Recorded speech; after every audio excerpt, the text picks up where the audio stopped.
Hey Skyfarers, and welcome to Aethercast, the Kharadron Overlords channel and podcast, where today we are chatting with Jeremy Veysseire about his recent tournament win at the Summer on the Coast GT in California. California or Washington?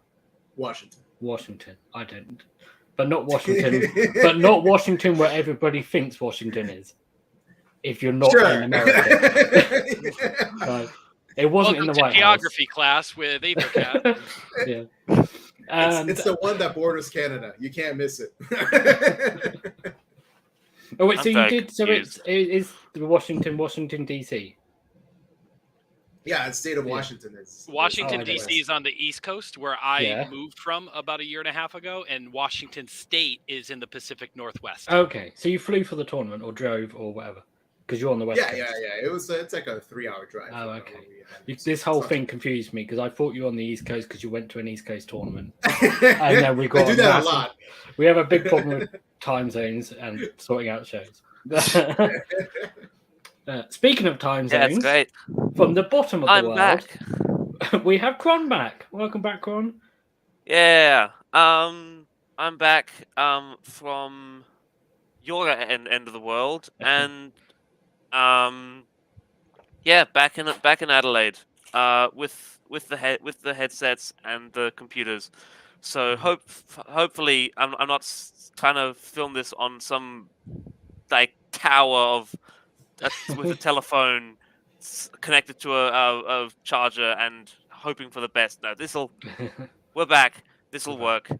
I was wondering how you always managed to prop up the recording device, if it was your phone or some other small webcam with I can imagine like a series of stacks of books and props and it being like this tower of disaster waiting to happen. It's looking like something out of Home Alone kind of device with just like whatever I've got, like be it like a box or several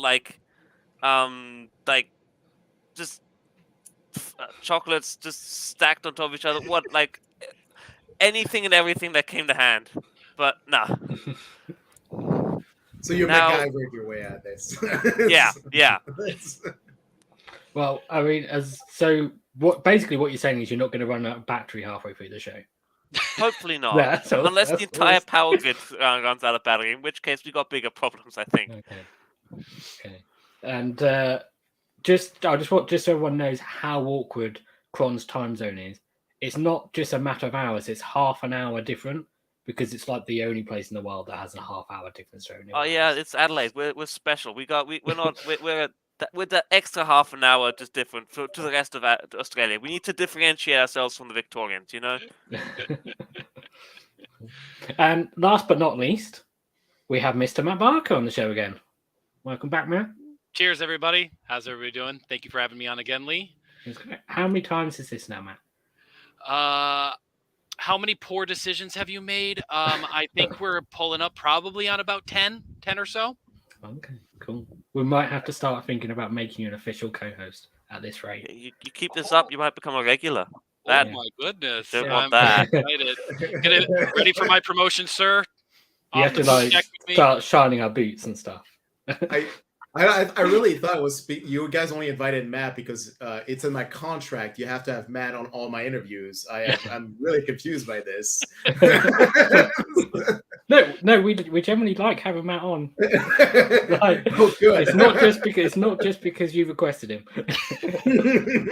but you did. Love it. Cool. So I guess we've had you on before, Jeremy, but in case other people didn't catch that show, we've covered the geography. But do you want to tell us a little bit about yourself? Sure. If you don't know who I am or don't remember me, which is, I'm very happy about that because I think I want to be as forgotten as possible. My name is Jeremy Veysseire. I was here on the show about a year ago or a year and a half ago when we did the Old Town Throwdown first GT for 3.0. And we're doing this again for 3.1 or whatever you want to call it, the new GHB. Yeah, exactly. And almost same identical thing, played KO FR5 round GT. But for the most part, my background is I was a captain last year of Team America. This year I am the logistic guru, and I'm taking care of all the things so the captain can focus on the strategy, and potentially crossing my fingers, also the commissioner for the AOS Worlds event, since I'm also running for that position as well, which would explain why I'm not captain. And finally, I've been playing AOS since 1.0, basically. Yeah, since 1.0 came out. Not really competitively until the first GHB, but been playing AOS since then. You might also know me as the guy who wins KO at ITC and then sometimes wins ITC. That's maybe where you know me from as well. So. What I took from that was basically like an AOS politician, because you're like running for office and things. And then I was like, was there actually competitive play before GHB? Was that back when I guess there must have been. There was people trying for a while. I mean, there was like that whole comp system of you can take only 100 wounds or something, I remember those dark days. And then there was fumbling in the dark. There was a system that was God, I haven't been on this website in years, but there's a system on Daka that was called Project Points Cost, where they tried to come up with a point system based on their subjective opinion on units, and it was something. But then the people were using wounds. It was a Wild West. Oh yeah. Crazy. There was a lot of competitive dancing and beard measuring going on there. It's a different world. I missed that. And people complain about what we have now. About how we have moved on. Wow. Good. That's a great trip down memory lane. And you don't always play KO though, do you? How would you describe what you are? Because I've heard people describe you as a dwarf player. Is that correct? Yeah, I love dwarves. It's my favorite faction. I won ITC with Fire Slayers 2 years ago. Played a shit ton of Fire Slayers, and then I swapped to KO the year after. But then COVID started. I just wanted to go through every dwarf faction and try to win ITC with each of them. And so right now I'm trying to do it with KO, even though it's proving a little bit more challenging than Fire Slayers. Well, roles are reversed now, I guess, I think, in a way. But yeah, I'm mostly a dwarf player. I'll play anything because that's kind of the role for being on Team America. But I prefer playing dwarves if I can get away with playing dwarves. So, Jeremy, I'm going to get you to play Blood Bowl, and we can get you a dwarf team because they're awesome in Blood Bowl.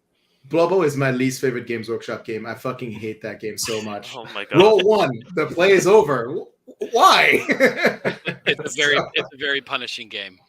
Yeah, it is. Cool. Hello to Kelly in the chat. If there's anyone else watching live and you're in the chat, say hi.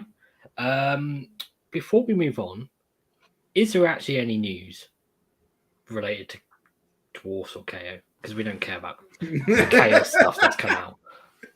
Because there's new Chaos models, but we don't care about them. Let's see. Sci-Fi Dwarves have gotten a few more updates. They got a little Dune buggy. Oh yeah, the thing. Yeah. Not sure. Like the moon buggy. Yeah. I'm struggling not sure to think how we're going to use it for KO, but I'm not sure if I have the motivation to use those the League of Votann models in conversions, but I am really excited to see what people turn them into for Kharadron Overlords, because there are some extremely talented hobbyists as it continues to grow and grow. So I'm excited for that, although I personally probably won't be exercising creativity in that area. But one thing I noticed is with that moon buggy thing is it's got these dome-shaped cockpits. And it looks like they are optional because you can see all the guys inside. So they might be useful, or the guys inside might be useful for KO stuff. Anything round is good for KO. Yeah. If you wanted to get ahead of the curve and make yourself a little Grungy themed army, this would be the army models to start with, because they have the Ironkin, which are basically mechanical dwarves. So there you go. Yeah. You got your start to your Grungy theme now. So. I love their version of the half guard, the Terminator looking things with the knives coming out of their or the swords coming out of their arms. I think those would make for some really interesting, like, if you were gonna ally in some Fire Slayers to KO, like, you could use something like this to be like your mecha combat KO models. Yeah, great Yeah. for Stormcast as well. You know, if you want to ally Yeah. some Stormcast models, it'd be a great one. I do Yeah. like those rounded dome shields, windshields, visors, just because it does have that very sort of low tech vibe to it. You know, sort of like harkening back to like the 50s or 60s when they were looking at the early days of science fiction, and it kind of gives that low tech vibe that's perfect for a fantasy setting. So it's really, really cool. I love those models so far. Cool. So yeah, I think that's all the news. One other bit of news actually, and this is a good segue. There is someone at I can't remember the name of the tournament now. You just mentioned it to me earlier, Jeremy. Oh, And I Summer should know 'cause Slaughters. Summer Yeah. Slaughter, yeah, that's it. Yeah. I should know because it's in my country, but I have to hear about it from America. Carnage. Right. Carnage is in your country. Summer Slaughter's in Pennsylvania, America. Wait, hang on. Which is the one you were talking about earlier, where someone is basically using this- Pennsylvania. Pennsylvania. Yeah, Okay. Yeah. So, there's someone basically using the same list as you, and currently, did you say 2-0 or 2-1? Yeah, he was 2-0 when I 2-0. think the round 3 is about to start. He was he brought the carbon copy of the list. There was another player who brought like a same version with like he just changed one NS spell in it, and but he dropped that I think before the tournament game started. So Okay. it was going to be funny watching like a bunch of all of a sudden, like, by the way, the East Coast in America has like 0 KO players for the most part, and all of a sudden there's like 3 in a GT. So like we're like, what? Okay. So, Jeremy, who Yeah. is a player doing at 2-0 currently as time of recording? Anybody we would know?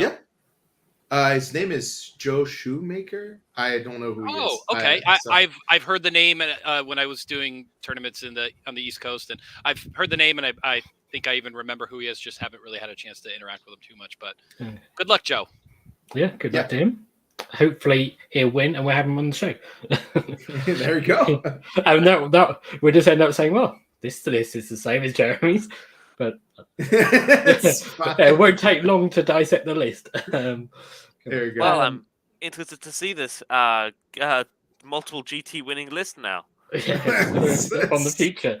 Okay, well, before we do though, I have prepped something else because this is Jeremy's What's this? old list from Yeah. Old Town Throwdown. Oh, okay, Yep. cool.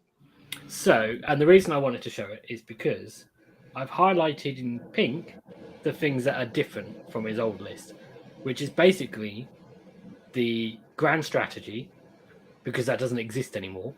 Yep.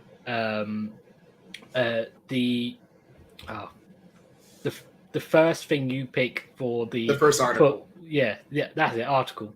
The article is changed, which we'll cover in a minute. The endless spell, one of the battalions, because that doesn't exist anymore, and you've removed the flare pistol to add the arcane tome.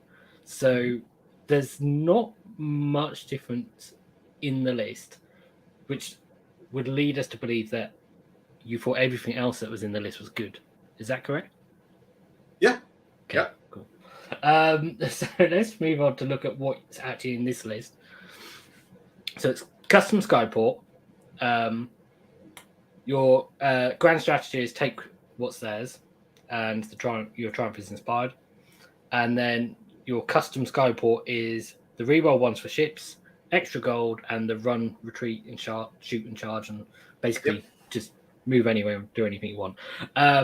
For 1960 points, which is actually something I didn't highlight that is different because of all the points drops. It's gone down.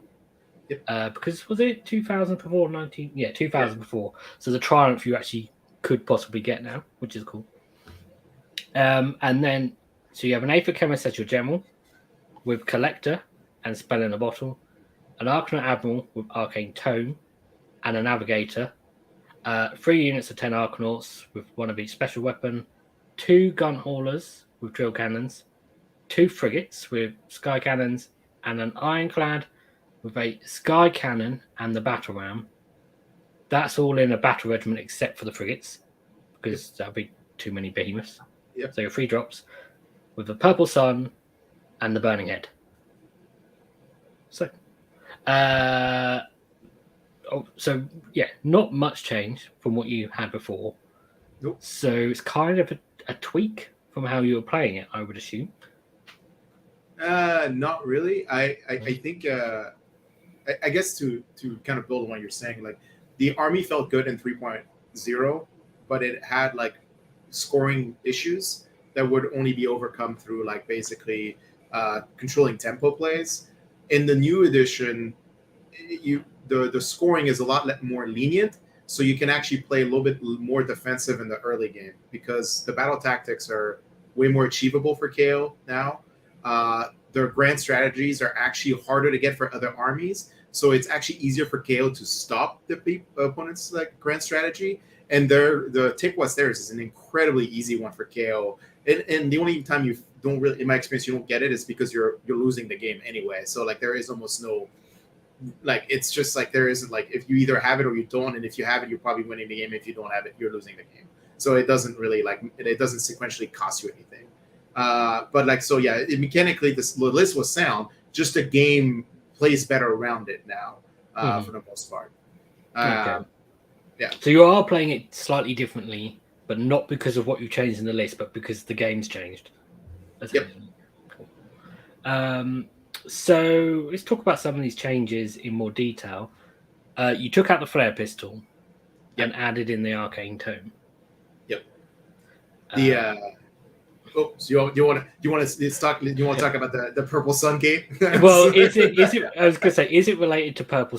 That was that choice because of the purple sun, and we'll circle back to that in a minute because I want to talk about the rest of the list and then we'll move on to purple sun because that's going to be a whole thing, and then we can move on to the games, and we don't have to keep going backwards and forwards through slides. Fantastic. The other thing is with the Ironclad. We probably talked about this on the last show because you haven't changed the weapon loadout. A lot of people go for the Skyhook with the battle ram, but you don't. So do you want to talk us through your choices? Yeah. Most of the time, for me, that I use the battle rams like in the after turn 2, or like maybe like if turn 2 is already going my way pretty badly. Like I don't set myself in for charge positions until like the later half of the game. And so I don't usually fly high to do it. I just basically keep pushing up the field the position I'm in. And it's just really to like finish off, like it's to drop targets low enough where the ram can just finish them off on the charge because I need to get on points. I need to actually be on the objectives. So I don't really need the +2 to charge most of the time. I mean, with the navigator, you're always almost getting a reroll anyway. So it does, as long as you don't use the storm. So it's like it doesn't really feel like I need it. And for the most part, I'd rather have the cannon because it helps me deal with like units coming off reserve charging my boat because it's just better unleash hell anyway. And then also I just find that the cannon is just more versatile at shooting things personally than just like the Skyhook. So for the most part, like that's why it's built that way. It's just there to be able in the second half of the game charge, finish things off with the charge mechanic, and then get on points or kill Kragnos. That ram does really good at killing Kragnos. So you're using the ram as basically in conjunction with charging the Ironclad to get on objectives to score points, but then also have the versatility with the Sky Cannon to deal with multiple threats when you're using it offensively from range. That's really smart, Jeremy. Yeah, the Unleash Hell with shrapnel shot Sky Cannon is pretty terrifying for a lot of things that are reserve specific. So. Yeah. And then I guess the only other questions I have about this without getting into things related to the Purple Sun would be drill cannons on the gun haulers. I think they're a good choice, so I don't think that's wrong, but I think that's sort of the only sort of thing you could sort of change in this list that is a little bit of wiggle room. So I don't know. Do you think they're just the best choice, or? For me, they've always been the best choice because they're kind of like care not shooting. Like I'll just be like, if there's like especially in the Nighthaunt game. Well, I played Alex and even Doc games. Like you're like, cool. I'm just gonna keep shooting them at your support hero, and it doesn't matter if it does anything. But off the cuff, if it just does the mortal wounds, then it's like now I get to basically say I could commit something else firing at that and like just kill it or finish it off. and it's a great unit to just basically also kind of hold back if you want to just sit in an objective while your rest of your boats do things. Since it's 30, like it's such a long range gun, like it just literally that's all it does. It just causes some insignificant, or well, I guess I should say significant mortal wounds in some regards. But like yeah, it's kind of people will tell me it's like kind of a 310-point investment to kind of this kind of mentality seems expensive. But also the boat like does a lot of things. Like it lets me unleash hell for the ironclad charging. It lets me like drop additional bombs for the ironclad when he charges with it simultaneously. It lets me also use it to like basically block lanes of movement. Like the gun hauler is just like outside of just a cannon, it's just such a good like basically unit period. But I just like having the off the cuff mortal wounds because the rest of the army just puts out so much firepower. Just having something that does additional mortal wound really helps push the last bit of damage through that you might not get because dice luck or whatever, right? So. Not to mention the 6-up ward on an ironclad if you have one nearby, which you have too, so it's not unheard of to get that extra protection. Cool. So let's cover the elephant in the room then. So you had the purple sun. You also have the burning head, which I'm assuming is just because you have an arcane tome. And if you didn't have the burning head, you'd be at like 1940 points. Yeah. How many points is it now? The burning head 20 points? 20. Yeah, it's like, I mean. Yeah. Well, so I guess I'll start with like an apology to the KO community out there who thinks that the purple sun can be summoned by the spell and bottle and controlled by the admiral. That was my interpretation of the rules going to the event.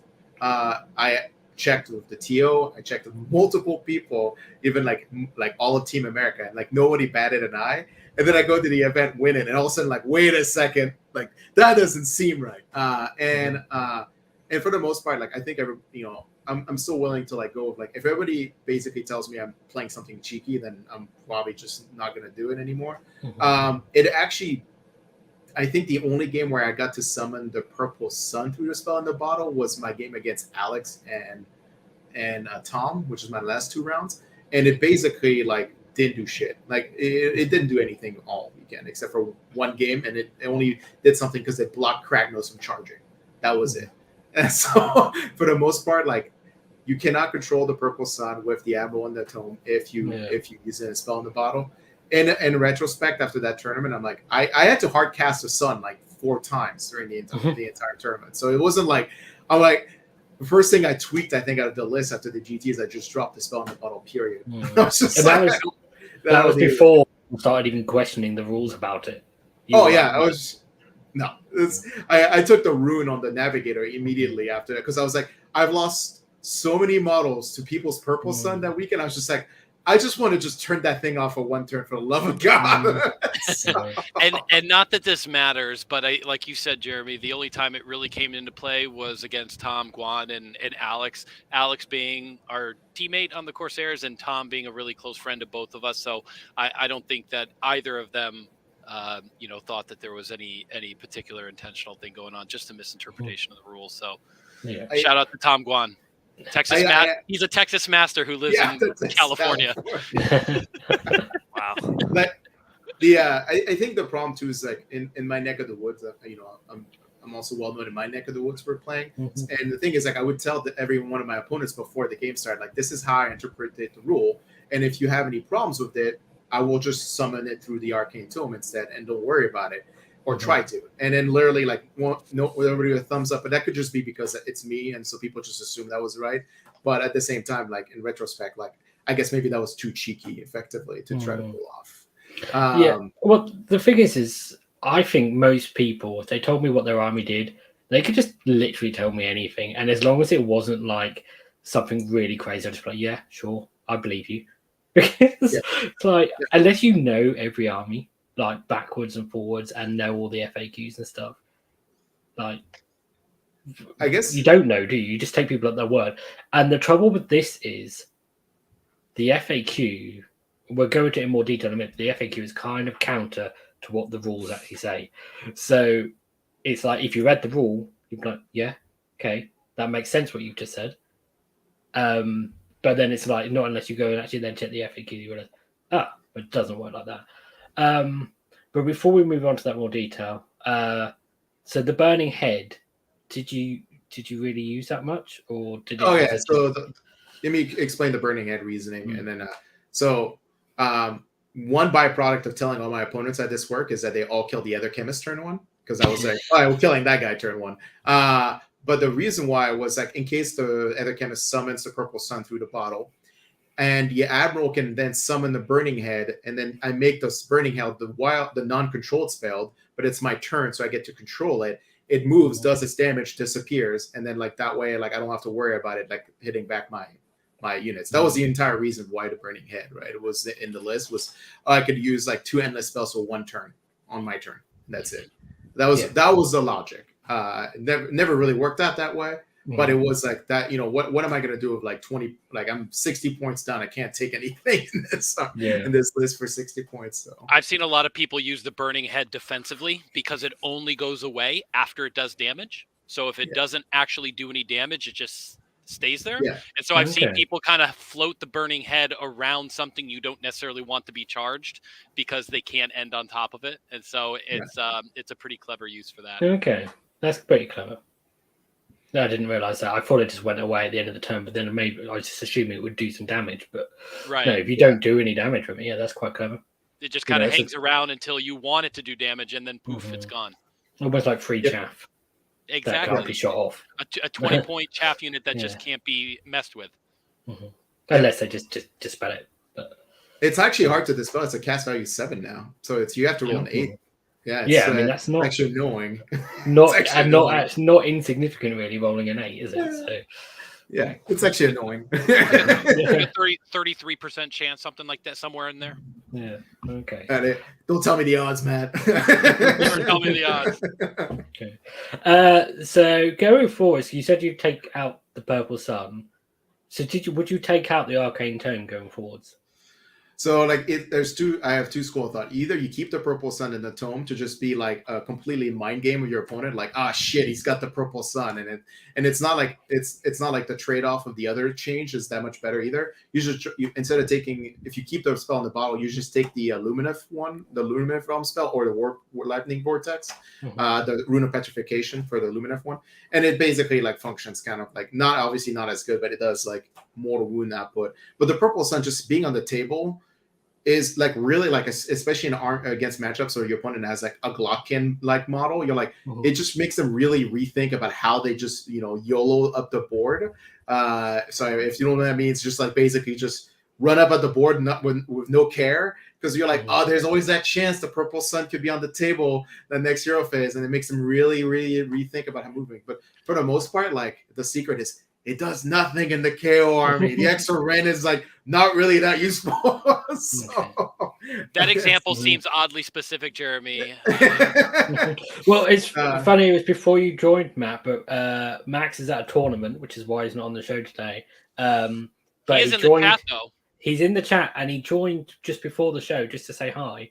And he said the same thing. He's using the purple sun, and it's done nothing. Yeah. So. Well, that bodes well for me, who's taking 700-point Glotkin model to a 60-person GT next weekend. It will do something against you. Kron, you've had the purple sun do something against you, haven't you? I've cast the purple sun a couple times, killed a couple ironclads. Is what it's done. Yeah.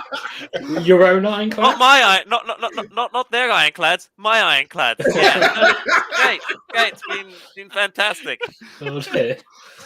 And I cast it against some Nighthaunt player the other day, and they cast their purple sun. Suddenly, they control 2 of the things in their turn. I was like, this just got worse. It doesn't. It's no use against Nighthaunt because they can't have their saves modified anyway. Yeah, it does nothing. I got a cool ghast with it, and then that's pretty good. Them back on me. Oh dear. Okay. So, and the other thing I want to ask about the Arcane Tome is, were you finding it useful for things like Mystic Shield and the Ironclad, or? No, because so the problem is that usually like the things that could fight the Ironclad and melee just have like a pretty good, decent like magical defenses, like, and it's just literally about micromanaging like the threat level. The only time the Ironclad got charged pretty much all weekend was in my game against Tom because he doubled me. That was it. or no, not because he doubled me, because I basically failed. I only killed one snake out of like 15 or 10 with the entire army shooting at that snake unit. So like it was effectively like that's the only reason why. It's most times like the ironclad doesn't get charged, and if it does charge, the unleash shell just kills like or withers down the thing that's trying to kill the ironclad, but it doesn't kill it. I think people are kind of gun shy about charging the ironclad, because I bet you a lot of people have gotten hit with Unleash Hell and the last word, and then their charging unit just evaporates. And so I think they're a little wary of charging the ironclads these days, which is good. Yeah, with the fact that the save stacking meta has sort of drifted away a little bit, there's a little bit of it, but it's less of a thing. Right. You know, before there was a thing that something could be so buffed up it would charge into an ironclad and you do like nothing to it. But now it's like things charge and it's like, oh well, yeah, I've actually done something. Actually, like, yeah. Whoa, your unit's gone. That's crazy. Yeah. That never happens. Yeah. Whereas before it was only happening against Gloomspite kits, but now it's happening against more armies because less armies on like 2+ ignoring Gren. Yeah, it's just like because like the realm of like, you know, we don't see as much dragons now, Stormcast dragons, which were like because they can't teleport and charge anymore. Like your ironclad is usually pretty safe from like if you manage your distance as well now. And then like it's just like the single like small elite units meta is gone for the most part because A, purple sense and stupid meta, and then B, because the missions don't reward that type of gameplay anymore. So there's like literally at the GT I went to, outside of Nighthaunt, everything I played was low, like no better than a 4-up save. Like there was like I play Giants, which is the closest thing you get to an elite army nowadays. And I guess Kragnos is around, but Kragnos is irrelevant and against KO for any reason, because if you just kill everything else but Kragnos, you're gonna win the game anyway. So like it just comes down to like the meta has shifted a lot away from like these like super highly durable like low save units. It's been mostly around like more bodies on the table effectively. So Jeremy, I still will say one thing that sticks out to me again. Your list here is 112 wounds. That's something that I'm putting together in Nurgle less these days. So to see 112 wounds for Kharadron Overlords, I think is pretty good, because usually a lot of my lists don't even come close to, don't break 100 wounds. So yeah, this is oops, sorry. I was going to say 112 seems low for Nurgle, but I don't know, maybe I just don't know Nurgle very well. Points. 112 wounds are usually just stuck, sitting behind that 5-up ward save, and -1 to hit and all that. Yeah. Okay. Yeah, we've had that discussion with Max before. Well, I've had that discussion. I don't know. I think we had maybe on the last show. Why do I take 2 Iron Frigates instead of a second Ironclad? I just like having the additional board reach, because the problem with 2 Ironclad is you lose like literally a third of your board presence on the board. And I know I'm losing some output from it, but for the most part, I like having a third more like board presence on the field for scoring, and also like, you know, splitting my threat. So my opponents, like if they have like, you know, very few units left, they have to decide which they're committing to, like forcing them in like bad like charge positions. That's why I run 2. People ask me all the time, and I just thought and answered them. Why do I run 2 frigates instead of the second Ironclad? You also get a bit more transport, and with the FAQ. That's actually kind of relevant now, because all of a sudden they can just get out of a ship and then move. So, which is so good. And run. And run, which is like, very good. Cool. I guess if you wanted to, you could use you wouldn't, because it's much better to use it on the Ironclad, but you could run and charge the unit as well if you wanted to. But I like to imagine the Arcanauts are just being shot out of the volley gun first before they start loading shells. The next book will have 3 shot types. You can shoot shrapnel, you can shoot cannons, or you can just shoot Arcanauts. Just load the dwarfs. I was when the book came out, I was very down on Arcanauts, but I've grown to really like them now. Like they're one of the best battle line unit you can take for the points. Shout out to the lads. They're these in this weird place where you either love them or they're Marmite. They're just, you either love them or you hate them. Wait, Like, I'm sorry. Marmite. Can you provide some context for the two Americans on the show? It's a spread. It's a spread. Matthew. Well, it's Vegemite. Vegemite. It's like Vegemite, but it's a spread. But they used to have an ad campaign because it's one of these things that people either really like it or they hate it, and so they literally had an ad campaign about that. That went on for years, and and I'm not sponsored by Marmite at all, by the way. You sure? You should start. You're selling it to me at all. Well, you might love it. That's the thing. Yeah. I would say what's the worst that could happen, but that's Dr. Pepper.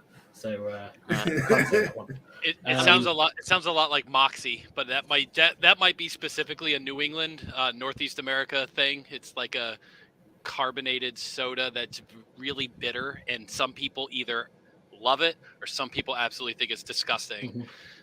So I think it's literally just like the leftover yeast from like making bread or beer or something. I mean, you're really good thing you're not endorsed, because that is not a ringing.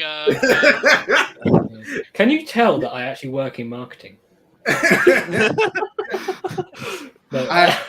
You'll have to, and your competitor, and your biggest competitor is Marmite, apparently. Yeah. As a saboteur, I guess maybe you might be hired to like go work in other companies, just tank their marketing. I think Arcanauts are our. I did some maths. They're our best damage per point in the army. Mm-hmm. Like 10 Arcanauts on an objective will do so much more than 90 points worth of damage. Those little glory seekers. Yeah, they're good. Yeah, they're quite good. Yeah, it's just there are some people that absolutely just look at what they can do and then look at what other things they can put in the army and they just hate them because they just look at like the teleporting, be like, well, teleport to 9 inches away and have 9-inch guns. So, and it's okay. You don't always have to teleport, guys. Teleport do move 12 and 10. So there was one thing I realized I missed, which was you changed the article from the reroll ones against one unit to the ships get the reroll ones against flyers. Mm-hmm. That just because you've got lots of ships. Well, it's the same. Like I said earlier, the meta changed away from like small elite like armies where like it was the Grudge had more like beneficial because there was less units on the table, so you could just pick one and just say screw that unit. Nowadays, like having reroll once hit against fly is actually pretty good because like we have like Deepkin back in the meta, we have Nighthaunt back in the meta. Like when you play Stormcast, they usually have dragons. When you play Iron Jaws, it's Maw Crushers. You want to basically like a lot of like the priority targets KO wants to kill have fly. They just have the Light Lords. Yeah. So like it's just rerolling ones is like, I mean, considering how like rerolls period are going away, anything that gives you a reroll is pretty high value. So and you mentioned that you're playing in a way where you're putting your ironclad somewhere where it shouldn't get charged. If something is going to be able to get there and charge it, it's normally going to be something that can flies. So if you're taking those things out early, then you're normally taking away the movement out of the people's lists as well. Yeah. Plus, you're illuminating the community why I take run, retreat, and shoot and charge for the third article or the amendment, whatever it's called, and that's because the footnote. Sometimes, the footnote. Thank you. It's because sometimes the ironclad gets so low he can't disengage or fly higher. Or if he could disengage, it's against a unit of fly. So that's the one that kind of like trick around it is just using that footnote instead to just say I ignore that right now and not have to deal with it. Yeah. Bye, Matthew. But he'll be back hopefully. He's just a spinning circle. So and it's also a cool trick having that Batarang with that because you can suddenly it's got a much longer threat range then. Especially if you combine it with like auto run 6 and all of a sudden you're like, well, I can move my ironclad 16 inches even though it's already in combat and then charge you and then do mortal wounds. And so they think their objective's safe and it's not. Oh yeah. Or like the navigator popping his gold for an extra D6-inch movement. You're like, all right, that ironclad all of a sudden is really like Tokyo, Tokyo drifting its way to victory there. So like it's pretty speedy. Cool. So before we get or dive down into words about purple suns and then dispels, just quickly, because you said you probably wouldn't have the arcane tome in future. Would you go back to No, the no. flare I would pistol? drop the spell. Drop the spell in the bottle. I would keep Okay. the arcane tome. You Drop the keep spell. arcane tome. Yeah. So what would you mostly be using arcane tome for then? Because you said you didn't really use it for Mystic Shield and. Yeah, so I would keep it around. Like unbinds are still like, hey, people still use Purple Sun on the table, so it's nice having an unbind that doesn't require you with willpower. And also because like I'm still probably gonna keep the Purple Sun or like in the list just as a, like I said, like it just really fucks with people's ability to like position Glockins on the table. Mm-hmm. Like it just makes them really think about like positioning, even though it's pretty unlikely you're gonna cast it. But just that off chance that you do, they're like, ah, shit. And then the other option is running a horror gas. I'm a big fan of horror gas, and I think the horror gas is like the way to like stop like units like the snakes rallying on like any army that gives rally on a 4-up, having the ability to just stop inspiring presence and just basically auto guaranteeing that they just die from battle shock just really counters that mechanic out as well. So I would keep the arcane tome, but drop the spell in the bottle and just live in a world where I have to hard cast these spells basically. Okay. People don't realize how big that aura is for the horror gas. Like, it's got an effective range on casting of 32 inches. It's crazy. Yeah. That's pretty big. So, but then you'd still have, assuming you still had Collector as you could potentially still have an extra artifact. So, I mean, would you put Flare Pistol in again or something else? Or I would take the rune, the Ether Void rune on the Navigator. The auto unbind dispel. Yeah, okay. The Void Stone Orb. Yeah, Void Stone. Yeah. Thank you. Okay. Speaking on that, I do have one question. As I know there's been a bit of a discussion back and forth in the past, with having Collector and Spell in a Bottle on the same person. I know there's been discussions about you need with the way that it's sequencing works in list building.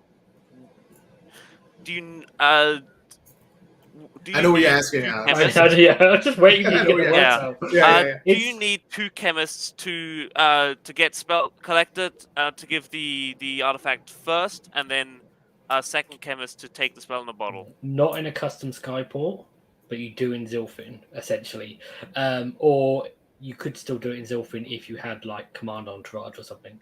Because it does, basically it's, if you give the chemist an artifact, then you can then have another artifact. And the problem in Zilfin is your first artifact has to be the staff. But in a custom Skyport, you have free choice on your first artifact. So your first artifact can just be spelled in the bottom. Yeah, so that's because it doesn't force you to take an artifact first, unlike... Yeah, that's right. Yeah. No, it's just, I mean, custom Skyport's all about giving you extra options, so that's it. Yeah. I was going to segue to a question from the chat before we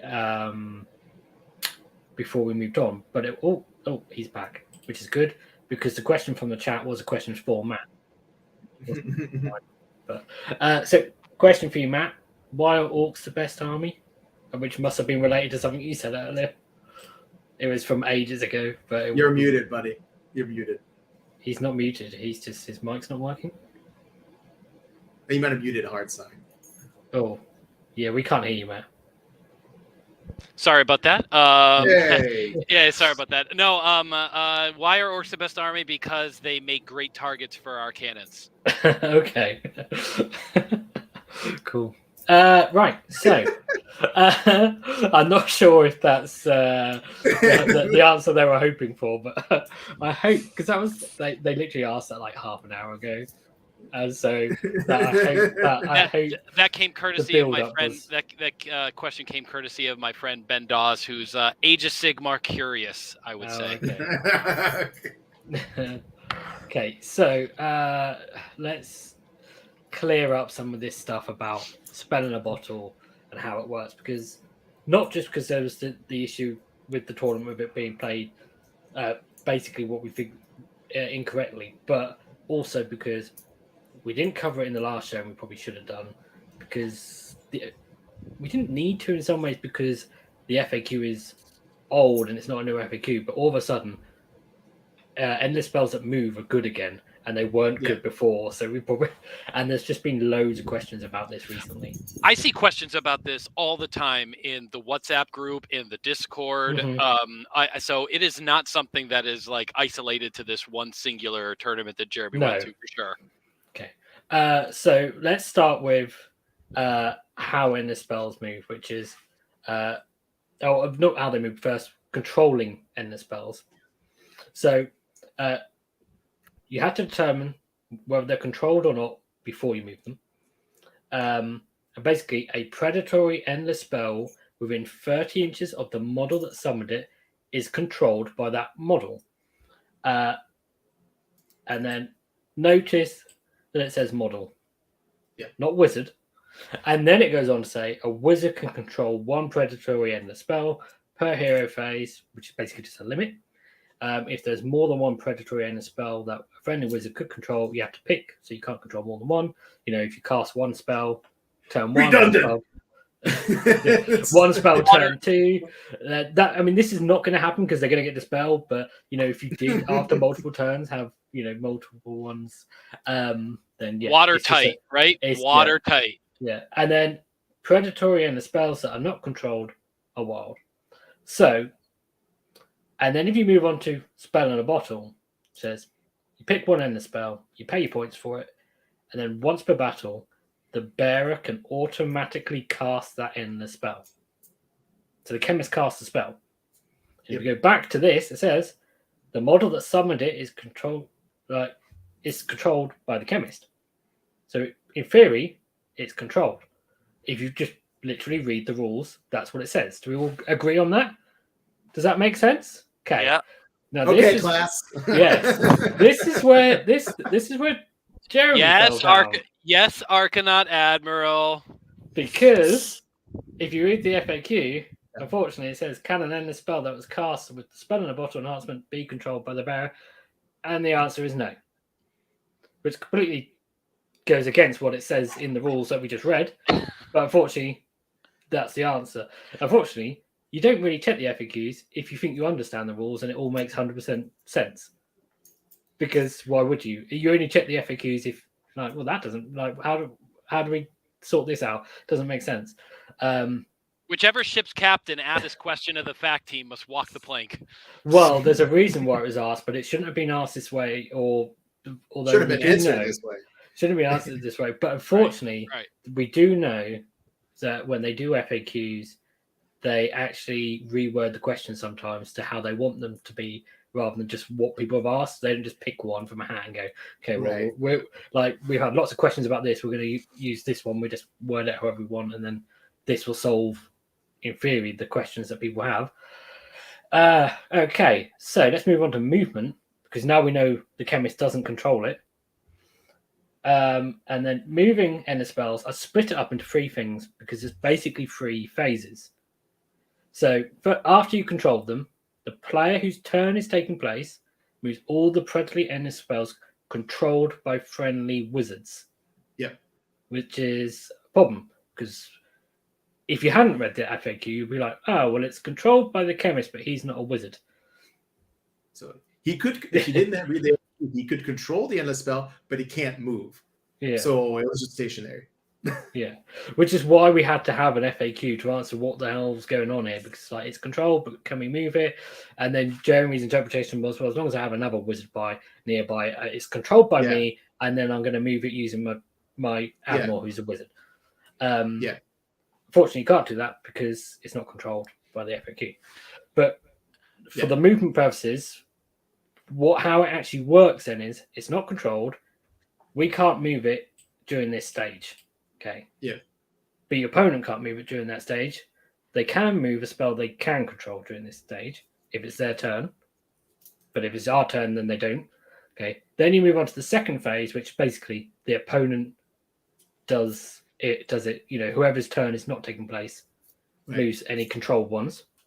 And then after that, you move wild endless spells. You alternate. You basically take turns, starting with the player whose turn is taking place. Yep. Which basically means the long and the short of it is, if it's our turn, we can move the purple sun. If it's not our turn, your opponent can move it, and that's it, really. Pretty much. Yeah.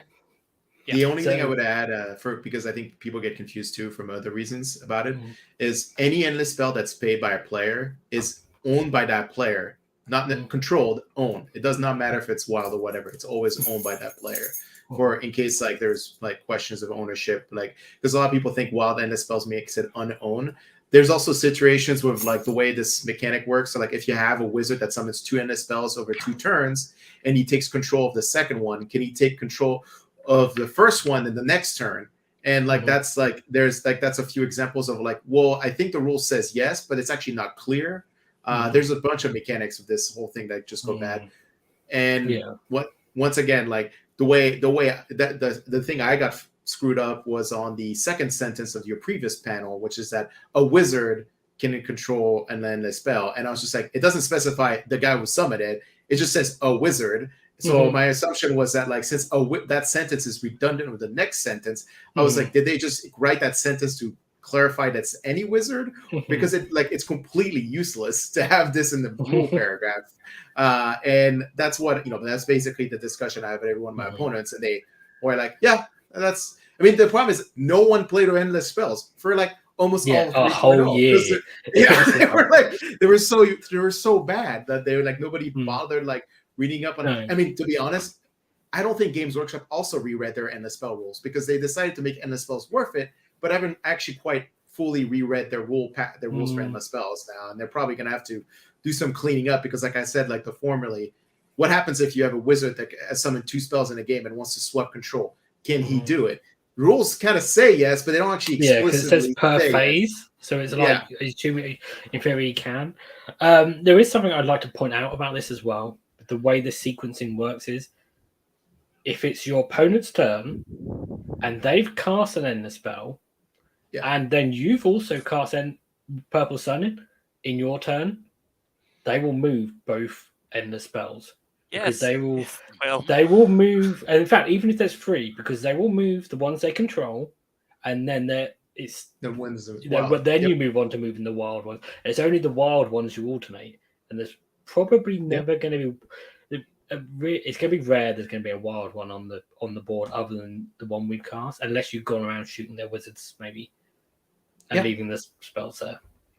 So be prepared for the fact that they might be moving multiple endless spells towards you. It's like this strange layer cake of rules that sort of overlap each other, but then also kind of don't. And like, it's almost like a whole team of people wrote this sequence of events independently of each other and then just kind of married them together. It's a little confusing, but like Jeremy said, it wasn't a problem because endless spells were overpointed by probably 50 or 60% in some cases, and now that they've just dropped them wholesale, everybody's taking them again. So there is like 2 endless spells being used. It's like the odd player playing KO might have been taking Warp Blinding Vortex, which doesn't move, and then there was the whatchamacallit, the thing that the life thingy, life swarm. Life swarm. That's it. Everyone's taking cogs and portals, which also don't move.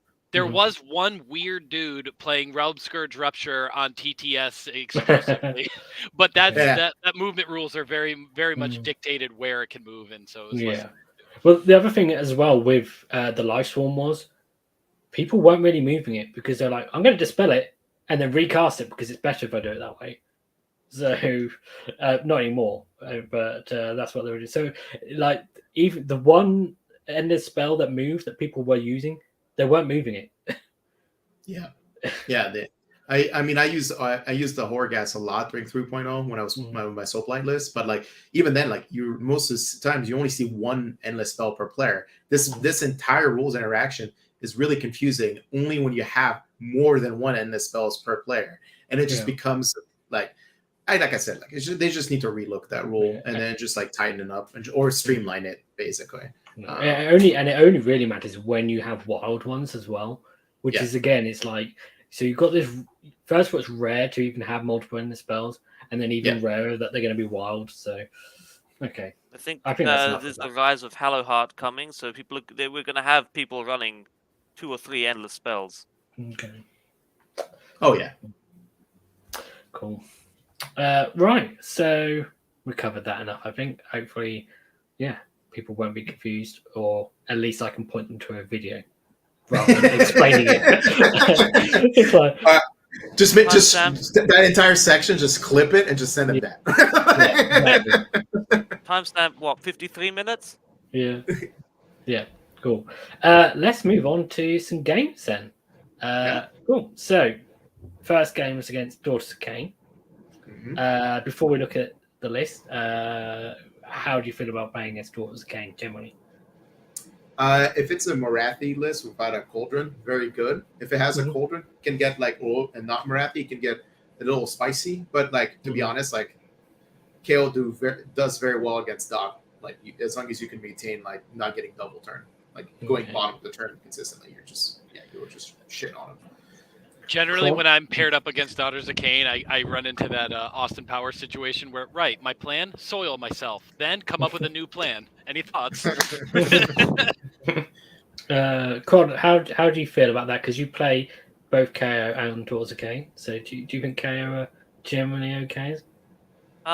Yeah, especially now that they've lost the neg 1 to get shot, the neg 1 to shooting sub-faction. It's a lot easier to hit them. Morathi's, I mean, with KO, it's really easy to get that 3 chip damage off every turn. Just turn like one of the Ironclad's guns her way or some drill sort of cannons. unit of balloon boy. Yeah. Jeremy's case, drill cannons. 100%. Yeah, I mean, if you throw your drill cannons at her, then it's like, and you do 3 more wounds. It's like, great, job done. Yeah, I get to reroll once against a Shadow Queen, so I'm like, perfect. It works every time. Yeah. There's no real save stacking meta because with Daughters of Khaine, because they've all got a base 6-up, 5-up, so the best they're ever gonna get is a 4-up, even if they stack +3 onto their armor. It's this glass cannon that we can just pretty much lift off the table turn 1. Yeah. If they get to you, sure, like Morathi will murder an Ironclad, but I mean, the Navigator Etherstorm just counters the Shadow Queen so brutally. It's like you can literally. Okay, I don't want to like. I'll talk about the game. We'll talk about that. So it was Kharadron. The grand strategy is Bloodbath. He had a triumph, which it doesn't matter because he's 2,000 points, so he never use it. The general was Maluse Ironscale with the commander Zealous Orator, Arcane Tome, and the spell was Steed of Shadows. And then he had Morathi and the Shadow Queen because can't take one without the other. 10 Blood Sisters, 15 Blood Stalkers, 10 Witch Elves, 2 units of Canary Heartrenders, the Blood Rat Viper, and that was all in a battle regiment for 1 drop. Yep. And that was on Prize of Gallet.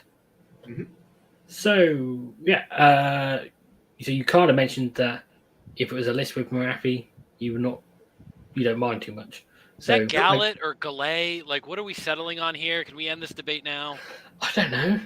I think it's French. I think it's technically supposed to be as Gallet, like French. So Gallet. Wait, I'm sorry. I'd say Gallet. Gallet. So let me go get my baguette. With an accent. That helps you learn. Gallet with an accent. Yeah, like when you wear a gilet rather than a gilet. Okay. Jeremy, all I have is the plucky comic relief. Okay, so don't take that away from me. Okay. So this is an interesting battle plan actually because you can only score. We've just gone through a whole rabbit hole of poorly written rules, but I recently realised that this one is actually quite poorly written as well. You can only score objectives that have been activated. Although you don't score objectives, you score based on how many you control, and you still control them. So we know how it's meant to work. So, and then we saw the list. So, I mean, how did the game go down? Were you feeling good about it? And then so one of the things that I wish I had better photos of is that also like the pre-terrain deployments. So like on the corner, the last square in each deployment zone, there was a pretty large, sizable defensible terrain piece. In fact, it was like So what ended up happening is my opponent deployed his 15 bow snakes in like kind of the center of his deployment zone, and he made me go first because he wanted to control where the activated objective was going to be. And I kind of noticed that like the way he deployed with the Shadow Queen was if I basically able to hit the Aetherstorm on her, she wasn't going to be able to charge the Ironclad. When I basically fly high behind that defensible in that corner deployment and still got to basically bring my full guns to bear onto the bow snakes. So what I ended up doing is since I couldn't like really like score any objectives without basically fighting the Shadow Queen, I just said screw it, I'm not going to take any of the objectives turn one, and I'm just going to basically pop the Ironclad one corner, a frigate the other corner, basically kind of flank both the bow snakes. And then just play my edges with the rest of the army to just basically put pressure down the center. First turn of the game, between the frigates, long shots, and the Ironclad, I took the 15 bow snakes down to one model. One model survived, and which was kind of annoying because it's Doc with 4-up rally, and I'm like, man, really wish I had that horror gas today. And obviously didn't cast Purple Sun since I'm not Zilfin. I can't like hero face move and cast it, so I just I didn't even bother. But then the other frigate that was kind of out of range of the bow snakes basically wiped his like 10-man unit of sisters, and then the rest of the army just kind of like did 3 mortal wounds or 3 damage to Morathi. Just started the clock on her turn 1. So then he made this really weird decision that I just didn't think of. Like I just didn't understand. He brought his 10 snake ladies that he was planning on scoring his objective in the corner that he activated, or the one off the center, into charging the Ironclad. And I was like, he was only going to get like 3 snake ladies in because the way the defensible terrain blocked the ability for him to pile in. Like, so at best he would get like 10 mortal wounds through and 3 like because of their mechanic, and then 3 snake ladies like basically fighting. And he ended up losing like 6 snakes to the Unleash Hell from the Ironclad plus the bombs. So like it did like nothing. And then Morathi was kind of like stuck in the center of the board, like, all right, well, what am I gonna do now? So next turn priority rolls around, I win the priority, so I choose to go second because he had 0 threat to the Ironclad. I mean, he managed to rally up the first turn. He rallied like half his bow snake unit, killed the other chemist. Next turn, when I gave him, he basically plinked some wounds on the Ironclad, but the Ironclad didn't need to sky high anymore. He just kept flying by and just shooting down the rest of his army, and I kept getting Aetherstorm off on Morathi, and she just every turn that the Aetherstorm came off, I was like, I don't have to worry about her at all. She's just so out of range of anything to do anything. And then basically by the top of 3, he had like only Morathi left on the table.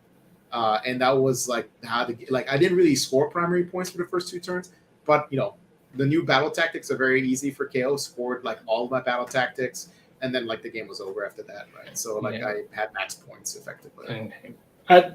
This particular mission as well is quite forgiving for KO if you don't want to go for the primary, because like turn 1 or like round 1, you can only score 1 point for the objectives anyway. Yep. And then round 2, you can only score 2. So it's not like they're getting 3 points while you're only getting 2 from your battle tactics. Well, sorry, let me clarify. Round 1, you can score 2 points if you're first. Oh, take the objective that's activated. It's 1 and more, so you can score 2 points. Yeah. Well, and it's great because it's not like you maybe split your forces one side or the other, and maybe I can't reach that objective with KO. That's not a problem. Whatever they decide to activate, it's not going to be a problem getting there for sure. Yeah. But yeah, their ability to get ahead on points in the first 2 turns in this mission is much worse than in other missions. So I think effectively it really only makes one difference with 1 point. But then if you're also maybe denying battle tactics by keeping out of range of them, not giving them Galatian veterans and stuff, going for just battle tactics in the first couple of turns and killing stuff, obviously, is a good sort of tactic in this mission. Lee, maybe you explained this already, but what is that objectives value 52%? What does that signify? Well, if you scored the maximum amount of points you could get from objectives is still only 52% of the maximum score you could get in the game. because you could get Right. the amount of points you get from objectives is 52% of the amount of points you get from objectives and battle tactics and grand strategies. See, Unless you're a doc. I knew that. I just wanted to make sure everybody else was Okay. aware. Okay. Okay. Good job, But Matt. Yeah, Way to go. but it's less than 52% because you're never going to get 3 points every Right. turn, are you? Right. Realistically, so it's and then it's only really valuable information if you compare it to other battle plans when you start seeing, well, this one's 58%, and then knowing what the average is. But thank you for explaining that to everybody else, especially in the chat who wasn't aware. Okay, Appreciate and it. And for every doc player, this doesn't apply to you because you get 3 battle tactics, you score bonus points. So, I mean, in some ways, a lot of what we just said about the just playing the battle tactics and that, if you get stock, it doesn't really matter. exactly. So this seems like an interesting. Like the decision to charge your ironclad rather than just take the objective. Did he still score the objective? Did he still get something else on it? Yeah. So he basically moved like Morathi on it. Because that was the only model he could, because he decided to commit the melee snakes backwards. And he didn't really move. He kept the bow snakes on his center objective, his home objective, just in case I activated it or something. For the most part, the ironclad only charged at the end of the game just to kill Morathi. I dropped her down to 1 wound, stopped shooting. I'm like, I'm gonna kill her in the charge. So and that's the only charge he did. I didn't even cast a purple sun at all that game. It's just it was so one sided. The problem with that dock list, he has 0 bodies to really fight KO, and a lot of the battle tactics. If it wasn't for the dock battle tactics, he missed 2 battle tactics that game, and they need to kill things, and KO just sit outside of their range, and if you don't get doubled, you're like, good luck getting battle tactics. I'm definitely not putting Galatian veteran units on those points. I'm definitely not there's no way to get easy battle tactics against KO unless you double them or you just play aggressively and you gamble basically as a KO player. Yeah. Okay. I mean, that sounds like a fairly simple game then, which means we can move on. So you alluded to this earlier, I think, that you played against Sons of Behemat. How do you feel generally about Sons of Behemat? I think so. This is one of the few matchup where I think the Purple Sun actually makes a huge difference because it really pushes through. Like my army should kill a giant every turn without the Purple Sun, but the Purple Sun really throws that that average more in my favor if I get it off on. If I basically get the -1 ren on a giant. So for the most part, I don't feel so bad against giants. The problem was the mission we're playing. I thought I was going to lose just based on the mission. Okay, well, let's quickly go through the list because it's not quite as simple as just giants. So 2 gate breakers, and then a man crusher, and then also Kragnos. And so we had 1 bosses of the stomp. To get an extra artifact. So 4 drops, 1940, so he would have got the Triumph. And one of those Mega Guardians had Amulet of Destiny, so had a 5-up ward. Which 6 up now. They got rid of the 5-up. Which is good because, trust me, when they used to have the 5-up, that was a lot of work. Well, that's why you have an Admiral now. You're like, fuck that 5-up. Shout out to the pilot of the list, Robbie Steinberg, fellow Corsair, friend of the show. Yeah, cool. Shout out to him. And then I to be honest, I don't know what Enchanted Portcullis does. It's the same thing. It's a 6-up ward. Oh, okay. Yeah, cool. So, and then you alluded to the mission, which was Realmstone Cache, which is the one where it starts in the middle and then randomly goes to other locations based on a dice roll. It just kind of explodes. Yep. Yeah. So this is bad because he will just move all his Mega Gargants into the middle, I'm assuming. So you'll notice there's one key variable that let me basically kind of win that game, and that's the fact I got to choose who goes first. Because he was 4 drops and I was 3. So the first turn, I made the center objective basically a proving ground, meaning that none of his army can score it. So he doesn't get any points from primary on the first turn. And so that basically allowed me to keep the game pretty tight. And also, like, one of the big things that's like that I won that game because the table terrain was deployed. So all of the corner of each deployment there was a massive, and I mean like massive defensible terrain. And I don't mean like very big, I mean like just very tall. And what the problem was, or not defensible, sorry, just tall terrain. They're not defensible. The problem was that like he first turn, the only battle tactic he could achieve was desecrate their land, because he had to run one giant 6 inches to get within one of the corner objectives on my terrain piece on my deployment zone to score a battle tactic. If not, he had 0 battle tactics he could score first turn. And he did that, but then it allowed the purple sun to be in range of that giant. So basically dropped the purple sun. Then I basically teleported all of the boats up and down the short flank, and then just ignored the objective in the center and just said, I'm going to kill that giant this turn. And I dumped everything into that giant. And he died. He died almost to the exact wound. And it was kind of like, it was getting a little bit iffy, because I was just like, holy shit, like I am not rolling hot, and he's not rolling particularly well either. I'm just not rolling very well. Like, but the giant did go down. In retrospect, I should have probably just let it live at 1 or 2 into the ironclad, so I can unleash hell on it and just kill it and start pucking shots at like another giant. Like that was a mistake of mine, because I needed the extra damage later after the game. But what really like threw the game completely in my favor is, so Kragnos was in the center of the board, and he was 18-inch charge. He had a clear line of sight, potential charge to the ironclad. But with the purple sun, I was able to like make him lose like 3 inches and force him to move onto the really tall terrain, which now his like 12-inch charge became like an 18 or 17-inch charge. And like that made it like impossible for Kragnos to come. So obviously, should caveat, won the priority roll on turn. No, he won the priority roll, kept it in his favor, and then like try to chase down the ironclad. And then like because he failed that, next turn I got to basically bring the ironclad, instead of fly high, just moving it in point blank at Kragnos. Did a bunch of mortal wounds with and some shots, got some damage through. Charged the Kragnos, killed him with the charge and the bombs, and that was it. Like the thing is, Kragnos doesn't have that many wounds compared to a giant, so like any kind of like chip damage that falls through can just like let you finish him off completely.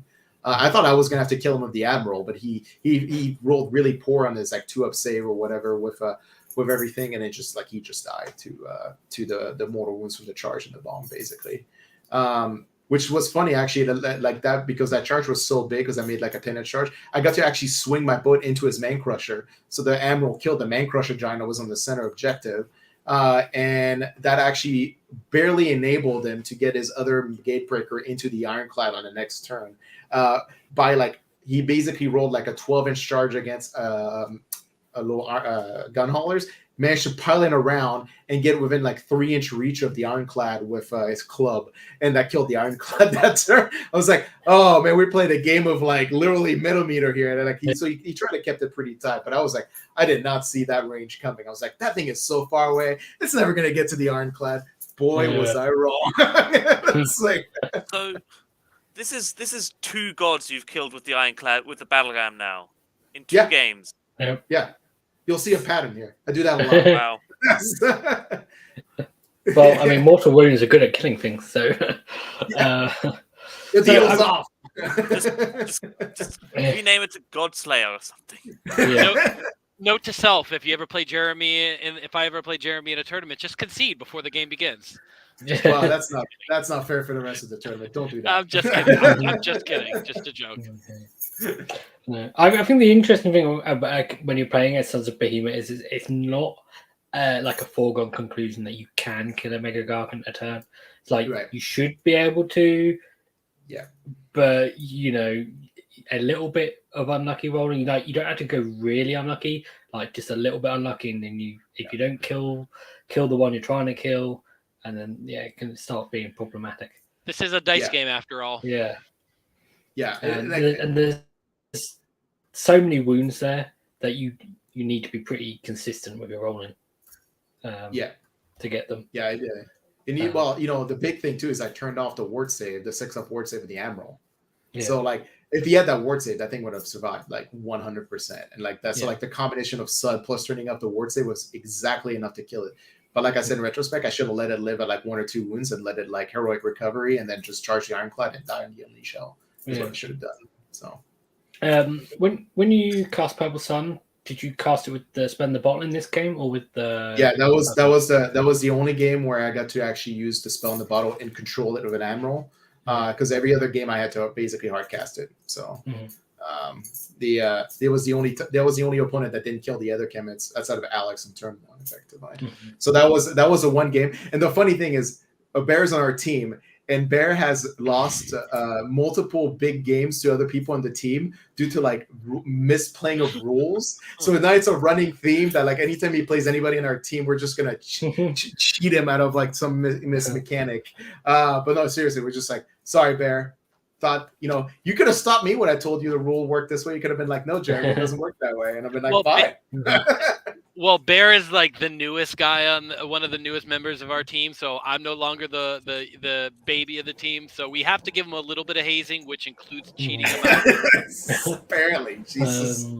But obviously it was significant. The Purple Sun were killing that first Mega Gargan.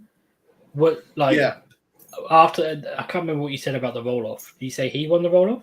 He won the roll off, kept it in his favor because he didn't want me to retreat from Kragnos with the boat. Okay, so then you moved the Purple Sun under it. Yeah, the Purple Sun moved as a movement blocker. But the big thing was that like those terrain pieces were so tall, and Kragnos can't ignore the terrain pieces like the Giants can, and that literally like I won because of those terrain. It was impossible not impossible. It was super unlikely for him to make charges with how the terrain pieces were built.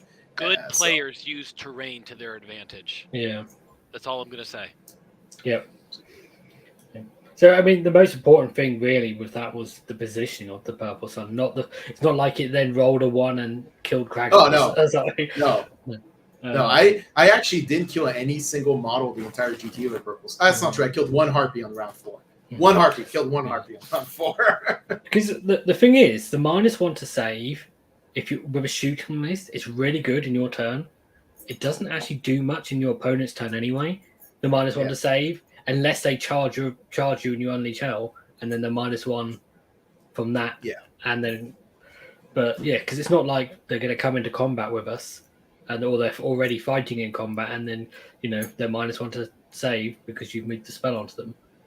Because we don't want to be in combat. So I have been very disappointed with what the Sun did for me all weekend. That was like I said, this is the one exception to that like storyline. Was that like as a movement blocker, it did phenomenal. It's 100%. The thing is, it's got a fairly big base. Yeah. And that's what I keep saying to people when they say about, I'm sure I can get my Ironclad here and then move it over there, and then I've done the maths and it won't come back and hit me. It's like, have you taken into account the size of its base? Because it's the size of its base that much closer to you, and that's like 2.5 inches wide on the short edge, or like 3.5 inches long, which means it's like 3.5 inches closer to you than you think it is when you've done your maths. But well, KO players should be familiar with that, because isn't it the same size base as the gun hauler? Oh, I thought you were going to go very differently in that joke. Okay. Oh, thank God. Oh, dear. It's similar to a gun hauler. Something 9 inches it's away. Unique. It's a unique base size, actually. It's actually a pain in the ass. Like, you have to, like, it doesn't, you can't even buy it. Like, you have to literally own the Purple Sun to have that base size. It's unique too. I think it's slightly smaller than a gun hauler. Yeah, off the top of my head. It is slightly smaller. GG Games Workshop, well played. Yeah. Sort of trying to peer at it through the underside of a glass shelf. Okay, let's move on to game 3 then, which was against Slaanesh. Oh yeah, let me tell you, Purple Sun does wonders against an army that has 6-up save. It's so great, so phenomenal. So Slaanesh, I'm guessing you were probably like, fairly happy about playing against Slaanesh? Not at No? all. Like No? Slaanesh is actually like one of the armies that has like so much high body count, and you're trying to make sure you don't give him depravity, so you can't really split chip damage. You have to like commit to killing. Like if you shoot at something, you better kill it that turn. Because if it like you're like especially Islis has such a high depravity engine that like you do not want to like give him extra depravity when you can avoid it. Right? So Slaanesh is a pretty hard matchup usually. I have to admit I don't know a huge amount about Slaanesh. I just know that like they've just been the whipping boys and for so long. Yeah. So he had first of all he was Invaders, Lurid Haze. He had general was the contorted epitome. Or epitome, whatever you want to say, with feverish anticipation and oil of exaltation and flaming weapon, and that is the hero that was bonded to an incarnate. He of course had Sigvald, and then he had a Bladebringer on a Seeker Chariot, 2 units of 22 Blitzbarb archers because they're special and they have to have weird unit sizes, and then a unit of 11. And then 2 units of 5 Centaurs. All of that was in Battle Regiment, except for the 5 Centaurs, according to his list on Best Coast Bearing, which they didn't. They could have been in the Battle Regiment, I think. So I'm not sure why he didn't. But I'm guessing I don't know whether that was because he felt like he didn't need to be a 1-drop, or he wanted to maybe. But it might have been an issue with the list. Did he play it as a 1-drop or did he play it as 3 drops? I'm pretty sure he played at 3 drops because like we rolled off and I won the roll off and that made me get to choose. No, he got to choose who goes first. That's right. He got to choose. It might have been just some sort of like issue with the list pairing software, whether it was the app or Best Coast. Now I'm trying to think if there was something else in this list that prevented him from being 1-drop. I think there was something else that we're just missing on that sheet. The Kronspine? Sorry, what? The Incarnate? Oh, no. Yeah, I think he had a 6 unit in there. He definitely couldn't have been a 1-drop, but he could have been a 2-drop. The weird thing is that neither unit of Centaurs was in the Battle Regiment. But interesting. And for anybody who doesn't know, Centaurs are just extremely fast with a 14-inch base move. Yeah. Oh, they're great screens. Phenomenal. Yeah, large. And then cavalry bases, they just spread themselves out. Yeah. And they can get so drunk that they get +1 to hit, but also +1 to hit against them. That's literally their rule. Is they're so drunk that they're excited. Yeah, they're from Boston. Yeah. They're from Boston, Matthew. There you go. There it is. 5 Sully from Southeast. Yeah. There you go. Okay, yeah, and he had the same endless spells as you. So another Battle Sun and another Burning Head. And this was on Won't Back Down. Yep. Which is lengthways with 6 objectives. And it's the one with all the extra rallying. Shout out to the late great Tom Petty from the Heartbreakers. Oh my God. Took a little while. That joke hit like a lead balloon. It took too long for it to click with me. Wait, Matt, what's heavier, a 1-pound lead balloon or a 1-pound balloon?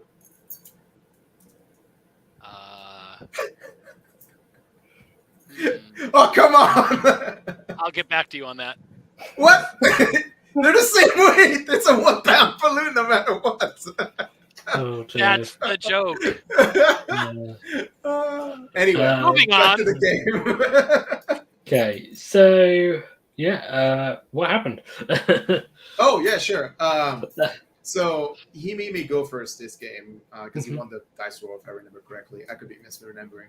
But really, what it came down to was there was two big defensive terrains in the center of each of our deployments, and he set up 20 of his archers into it with his contorted epitome. Then he set up a Centaurs, a screens in front of each of his objectives, and then he kept a Sigvald 20 Bliss Barb in reserve. And the mistake he did, and I explained to him after, because Matt Beasley is also an applicant for Team America, and obviously we're talking through this game a lot. It was very much like more practice than an actual GT game.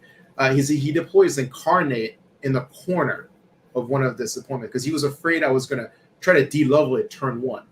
But what ended up happening is, like, even though he was out of range for Void Storm, like I literally bought myself a turn because I was just like he's not going to be able to charge anything the first like on his top of his turn, and even on turn 2 he'd be hard pressed to charge anything because I'm going to purposely basically sit on my half of the table and not come into his half, remove the Senecors, and then remove some of the archers that were on the table, and basically and then maybe get some pock shots at his contorted epitome with the cannons. And that's all. And that's pretty much all I did. And I positioned myself exactly out of reach for his shooting and also his Purple Sun cast from the defensible terrain. So that way he'd have to disembark on his turn if he wanted to shoot the Ironclad, which he did.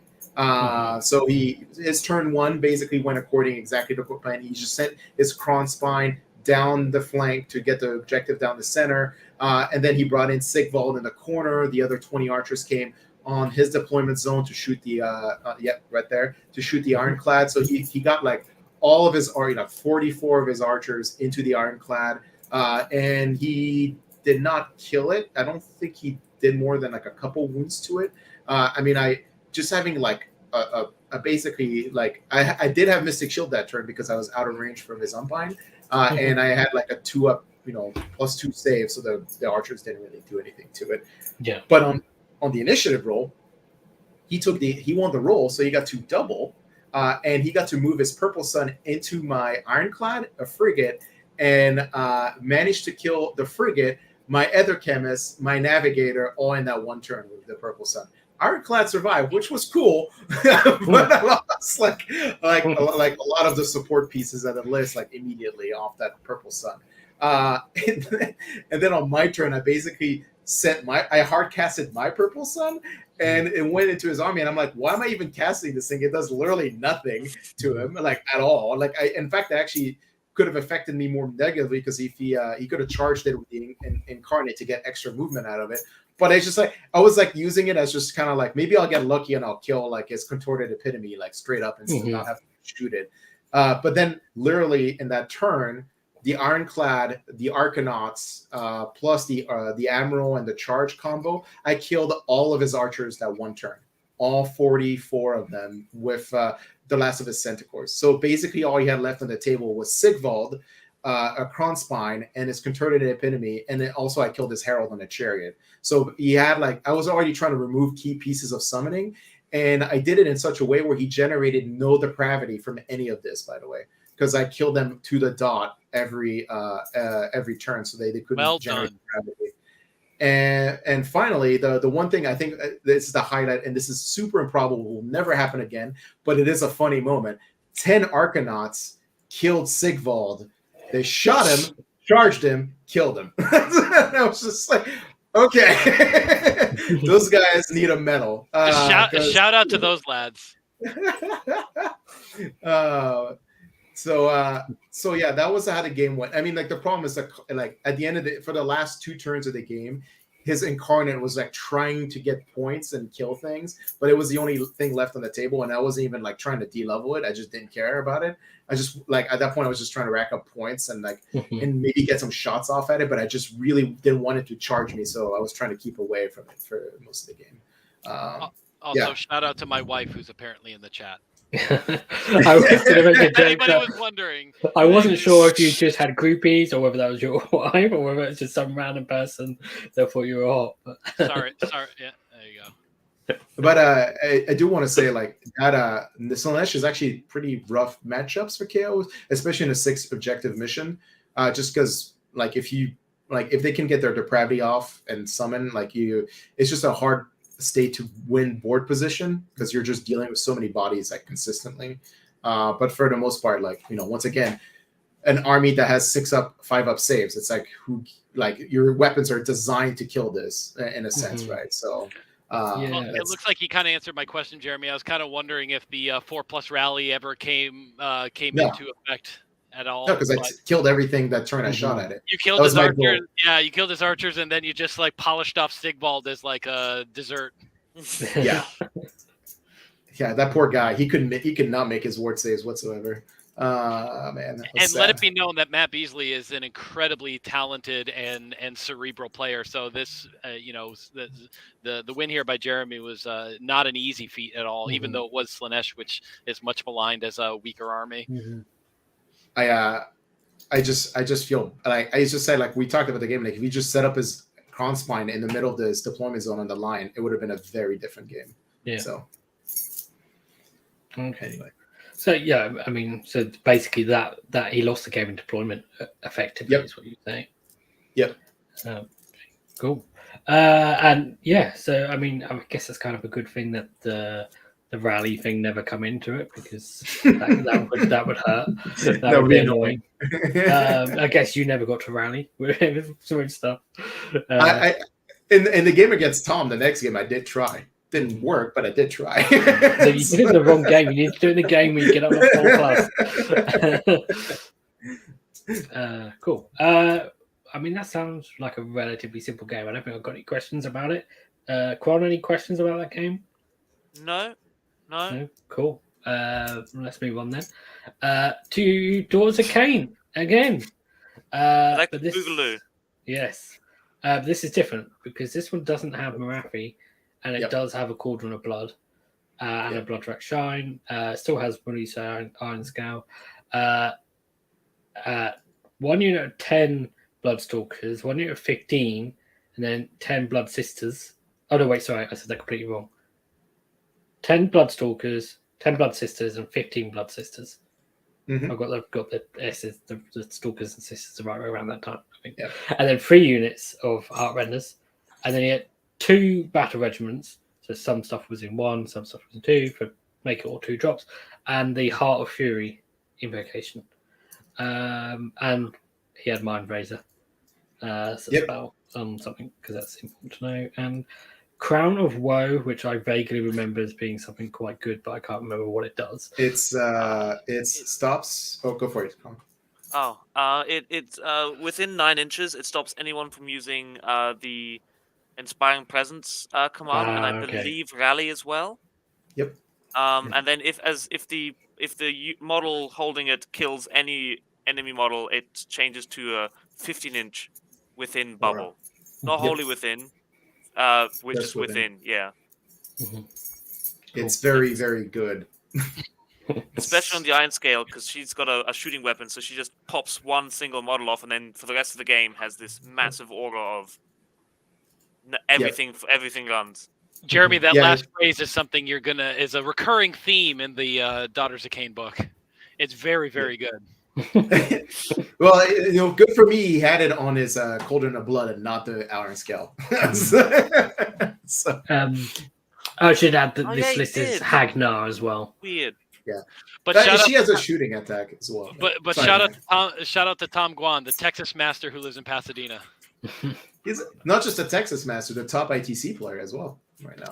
Very good player. Wow. Very good player. And he was 1975, so you would have got your triumph in this game, but he outdropped. Yep. Yeah. And this was on the Mighty and the Cunning, which is the one where you get 2 VP for each enemy Galatian veteran you kill, or 3 if they're on an objective, which is interesting because it's not just if they're on the objective, it's if they're contesting the objective. Yep.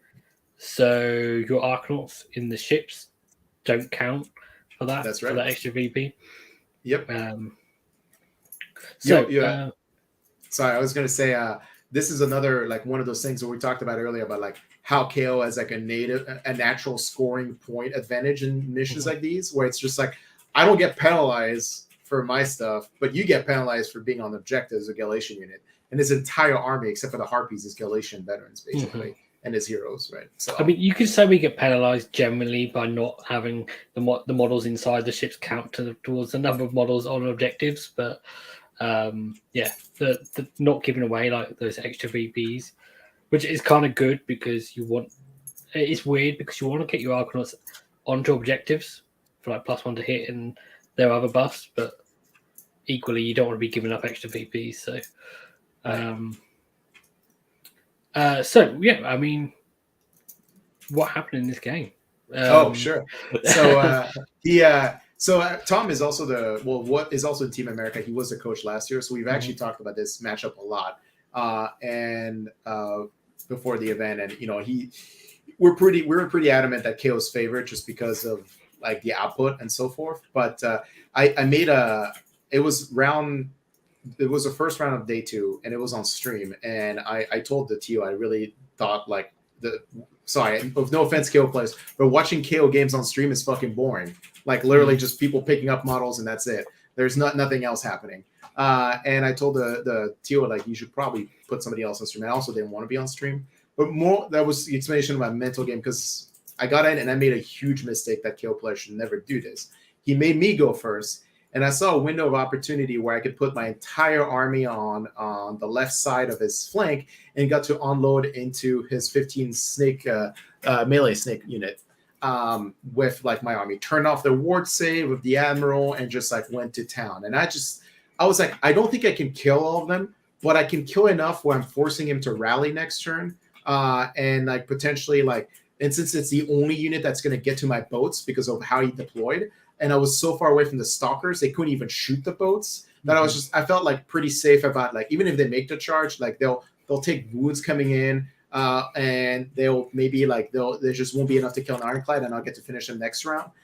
Well, it turns out I only killed like 1 or 2 snakes. I rolled really bad. And he rolled really well. I don't remember what happened, but the problem is. +1 save, also in range of their cauldron, which is another +1 save, and now you're basically the entire unit is on a 4-up save no matter what.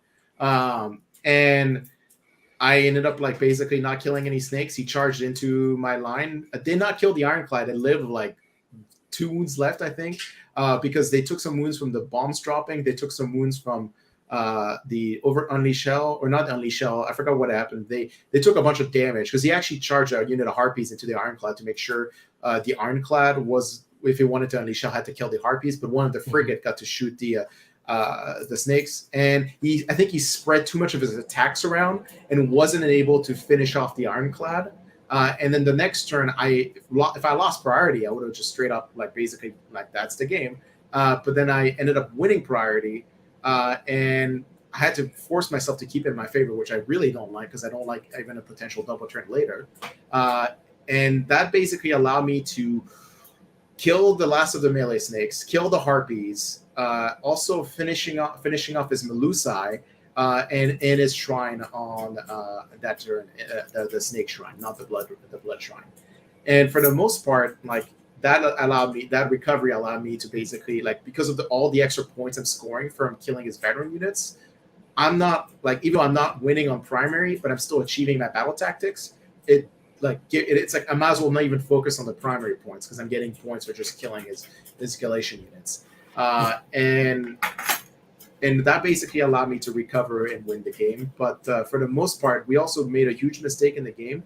He thought his blood shrine. The Cauldron Shrine was his general, and he kept rallying his other melee snake unit that I kept bringing down to like 2 or 3, like below half on a 4-up, and it turns out they were only supposed to rally up on a 6-up, and actually that made a huge difference in the second half of the game because that's how I let him keep up with points because I kept like basically bringing them down to like a few models, and then they kept coming back almost to full strength by his next turn. And that was like what like really kept him in the game. If I had just remembered that his Melusai was just general after I killed her on turn 2, he would have like never like the game was like basically he would have never recovered that flank, and I just would have kept like swooping in, pushing him off the rest of the objectives. I will say one of the things I learned in that game too is never do that again. Don't like I always tell myself. Never go for the risky ass gamble turn 1 like this, and I ended up doing it because I guess maybe anxiety or just like I didn't want to be on stream and I wasn't in a good mental state. But like what I should have done, this is something even Tom would agree, is I should just sit at 30-inch range, or 24-inch range, just shot the shrine, the +1 save shrine with all the cannons, and just score my battle tactic, score maybe a point on the primary, and just be out of range of his melee and shooting for 1 turn. And then if I lose priority, it'd be only like maybe 1 or 2 units, but not all of his units swinging into me, and then just basically buy my time instead of like basically committing to this move. Because if I won priority, I could have made him go first that turn, and then like been also completely safe from his army. But it's so hard to resist that temptation apple, isn't it? Like that juicy target. Such a temptation to just there's a mistake. I can shove my entire army into it and just blow it out of the water. Turn 1. Game over. Yeah. Don't even have to worry about it. And Yeah. you look like a genius if it pays off, right? Like, and then you look like an idiot if you didn't do it, right? Like, I spent so much time telling KO players not to do that, and then catching myself doing it. I even and I got salty. I was just like, if you watch the stream, it was on stream. I was like, well, I lost the game because I made this fucking move. Like, why am I doing this? This is gonna cost me the game. Literally after I'm like starting shooting and like nothing's dying, I was just like, well, that was stupid. and honestly, talking about real quick an element there, Jeremy, like I don't think a lot of people who haven't been on a stream, even if it's at just a local RTT, just that element of being on camera, knowing people are watching you. For me in particular, I have a hard time dealing with that eye of Sauron, I just feel like everybody is criticizing every move that I'm making, and it can really be quite an element that you're not prepared for when you enter a competitive event like Sure. this one. So just understanding that it can be hard to deal with for some people, including myself. I struggle with it. So 100%. Yeah, You just start questioning things, like, because I want to make sure that everything I do is right. And I'm definitely playing 100% by the rules. You start questioning stuff that boats can fly high, right? That's yeah. I didn't dream that, did I? Hang on, let me just check. Okay, yeah, okay, cool. I will pick up my ironclad. Yep. Yeah. I did that the next game. For sure. It's an awkward one because sometimes you have to make a decision, like whether to just go for it or not.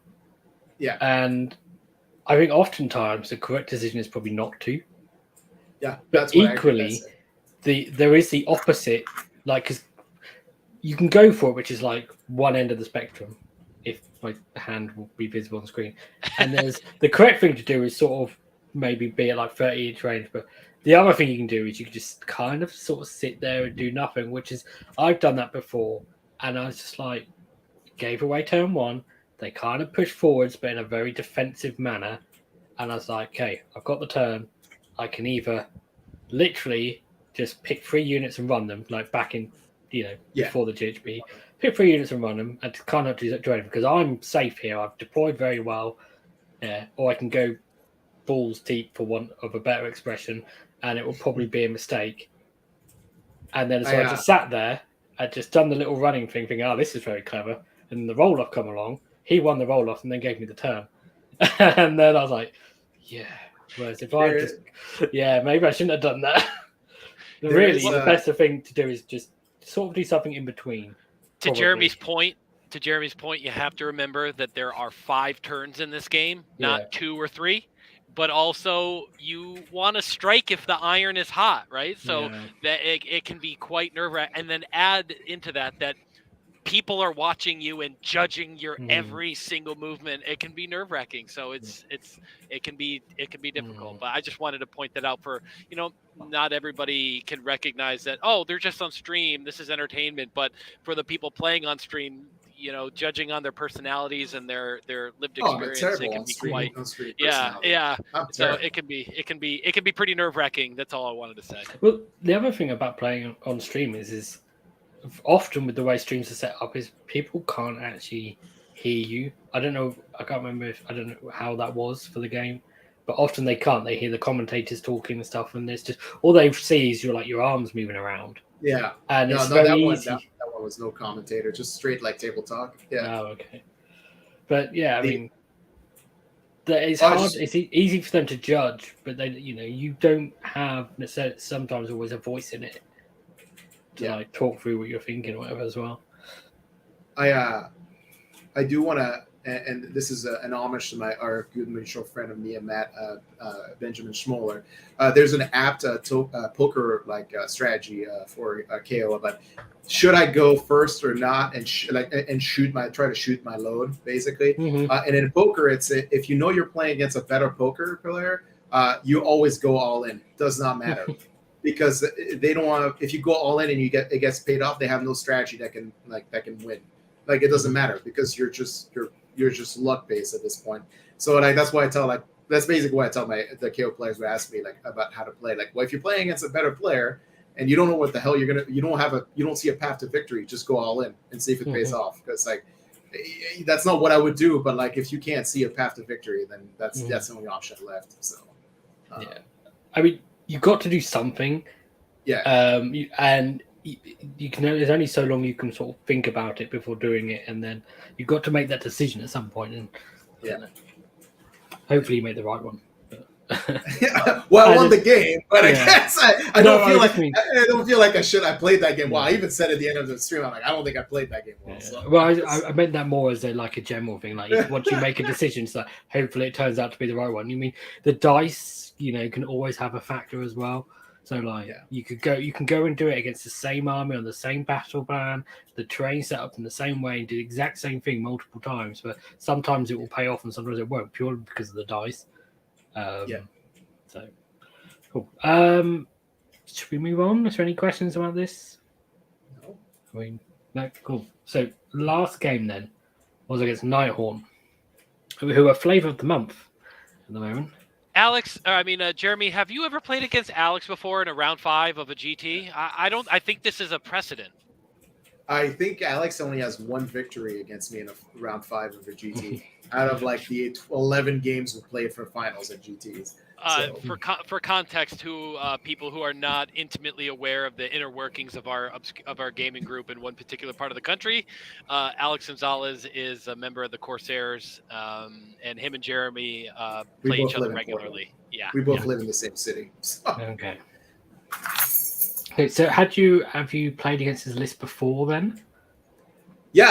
Actually, I helped him build this list. And we've practiced a lot together. If you you asked me at the beginning of every mission, how do I feel against that army? Nighthaunt, you would think has the 4-up ignore rend is a good mechanic to counter KO, but it turns out they just don't have the bodies to basically take full benefit of that. Most of the games when I play against Nighthaunt, I don't have a problem with them as KO because you can just kind of just attrit them down. So there's just, even though they might ignore half your damage, every wound that goes through is so punishing to that army because it's just a volume of shots you have, and they just don't have enough models on the table to really be the game of attrition takes a toll really quickly on them, basically. Well, it kind of depends on whether they can roll that 1 4-up as well to bring half a unit back as well. Yeah. It's an interesting matchup because I think the last time I played against Nighthaunt since the book changed, the opponent said, "Oh, I don't really want to play KO. We think as KO as being a hard matchup." And I was thinking, well, there's a lot of things about this matchup that are hard for KO as well. So it's kind of this interesting one where it's kind of bad but also good for both players. It's kind of this. I mean, you'd almost say it's a fair matchup in some ways. I don't know. There's aspects of from each perspective where God, I just don't want to play against that army, and then also, that's actually not a bad synergy I have against that army, but it works both ways. Yeah, you've got some pros and cons for both players, I think. So I mean, let's quickly go for the list. So he has a Spirit Torment as his general, Master of Magic, Arcane Tome, Seal of Saish as his spell, another Spirit Torment, and a Guardian of Souls with the Midnight Tome and the Shade Mist spell, and then also a Krogast Crusader. 3 of those are in Command Entourage, but the way the list is set out on Best Coast Pairing, I'm not sure which 3, and one of them is in Battle Regiment. And then he has 4 units of 10 Blade Geist Revenants, a unit of 20 Blade Geist Revenants, 10 Hex Wraiths, and 5 Hex Wraiths. And it's the 10 Hex Wraiths and the 20 Blade Geist Revenants that are in Bounty Hunters. And then a Purple Sun. Yeah, and he's got Battle Regiment, Command Entourage, and Bounty Hunters. So I think he only had 2 units of 5 Hex Wraiths. I don't think he had a unit of 10. I don't remember a unit of 10 in our game. That's fine. I misread it. It doesn't. There was a lot of units, so I was trying to. Well, we went pretty far into the show without a typo, so I consider that pretty good. Yeah, pretty good. Yeah. I mean, did I haven't bring spelled our- hex race wrong, so we'll take that. 1970, so you would have got the triumph again. So there is. I mean, you say they don't have the bodies, but there's a lot more bodies than your list.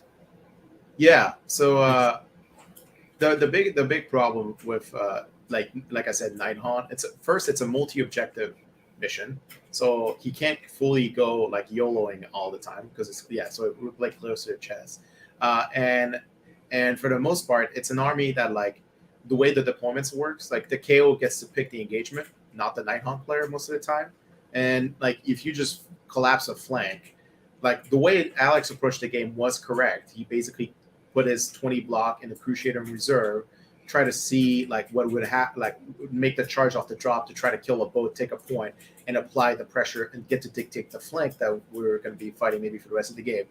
Problem is, the only juicy target I gave him was like this boat on my corner objective in the back, and like so he deployed the entire like 20 hex raves on literally my short board edge deployment, which basically meant like the rest of my army was just kind of walking around that block and just mowing down its like smaller units as time goes on. And that 20-man block spent the rest of the game trying to catch up to the rest of the army doing all the killing. And the thing is, he was taking my objectives, but I was always taking objectives back. So there wasn't like we were just trading objectives. I wasn't like holding down and just trying to like I was just basically saying, oh, I got 20 guys in the rear chasing me. I'm just going to keep going forward and just mowing down like through. So was it kind of the game just kind of moving in this big sort of spirally? Yeah, exactly. Type thing. Yeah, basically. And you know, like I said, like one between the combination of mortal wounds from the ram, the turning off ward save from the admiral, the basically mortal wounds from bombs, the small shots from the Arcanaut actually play a huge role in Nighthaunt matchups. Like they just like the volume of shot just goes through them very quickly. Because you don't need quality shots against Nighthaunt, you just need high volume shots. That's the way to basically make the 4-up more like closer to the average. Is just increasing how many 4-ups he has to make.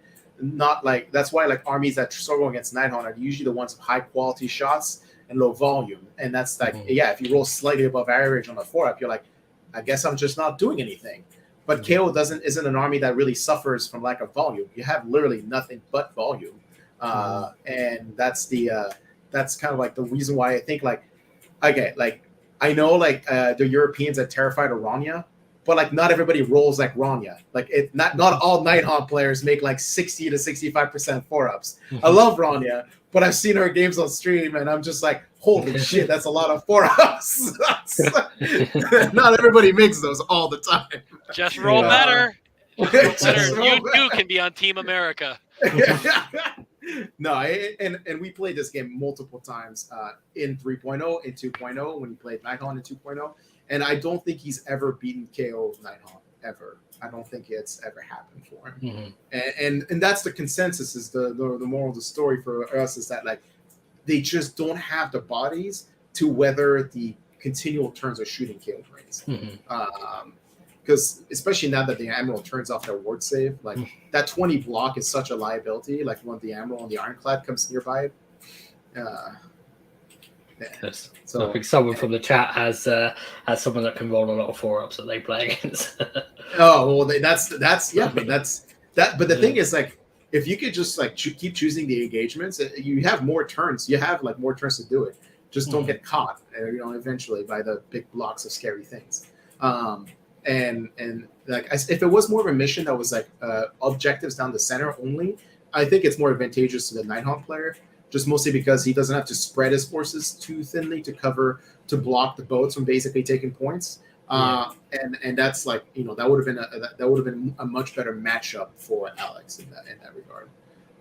The Purple Sun is great in Nighthaunt. It does like literally nothing against he doesn't suffer from it at all.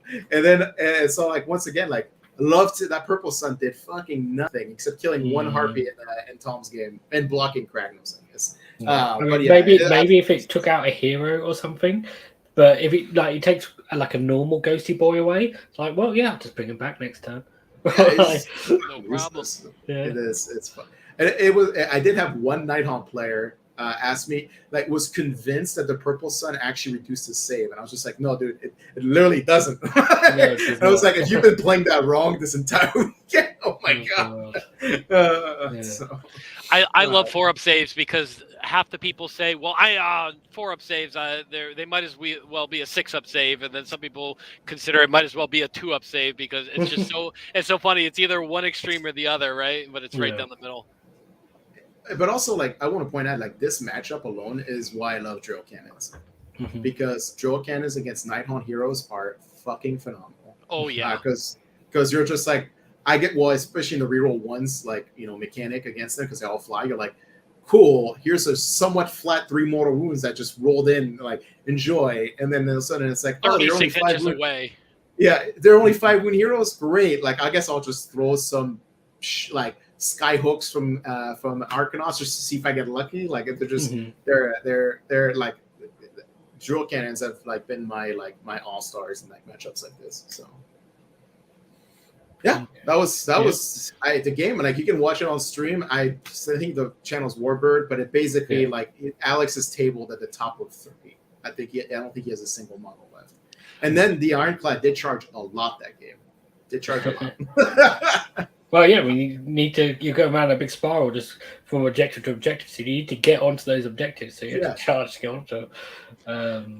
Again, I want to point out that Alex is probably like one of the best players in the country, certainly in the ITC, and certainly one of the best Nighthaunt players in the country as well. So this is no easy feat. It's not like Jeremy had an easy path to victory here. He ran through a couple of the toughest competitors that the Midwest and America in general has to offer. So.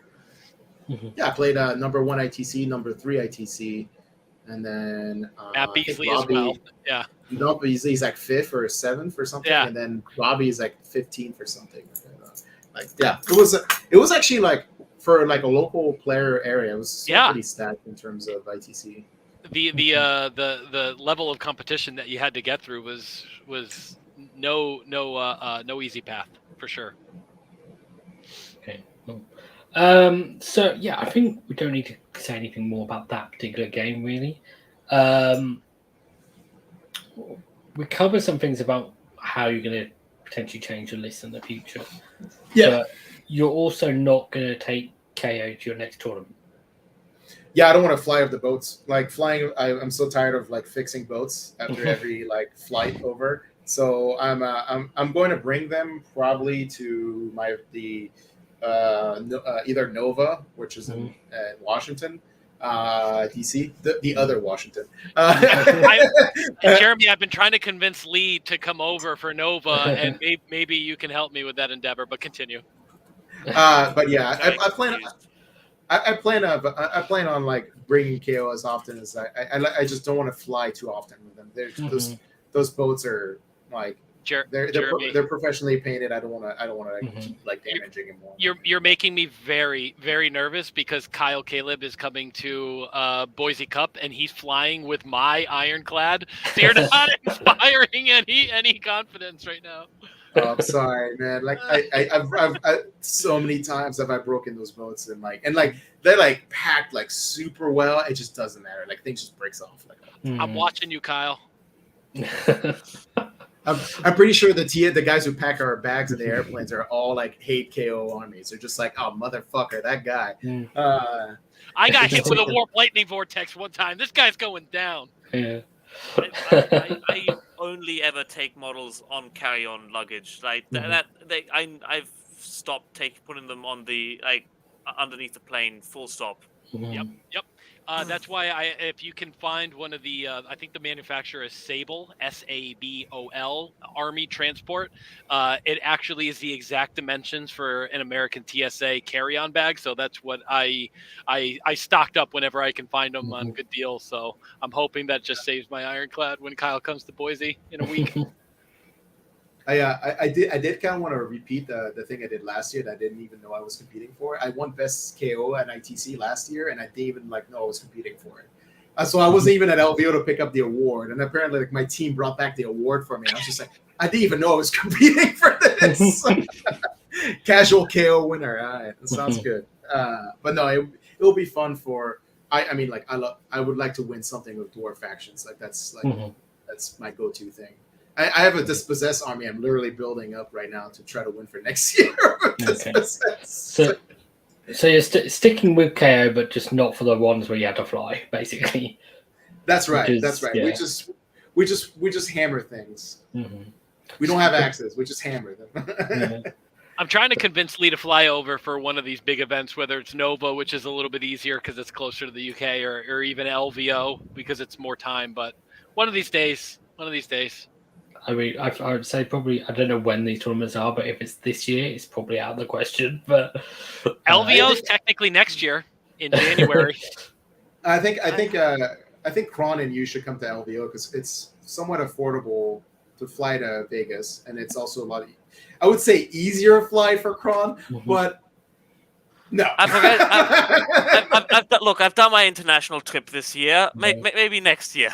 Okay. It's next year, guys. It's in February, so late January. Before the end of the year, I have 3 weddings to attend, 2 of which are mine, and then all sorts of things. Yeah, all sorts of things going on. And it's all right. So what I'm hearing from you, Lee, is you're committing to 2023. Then. Just kidding. I'm just kidding. I heard a rumor there was some of you Americans coming over to Sam Morgan's event in August. I think some of the East Coasters are coming. I don't know which ones, but I did hear, at least in the Team America chat, there was people talking about going to his event. We would love to go to Australia.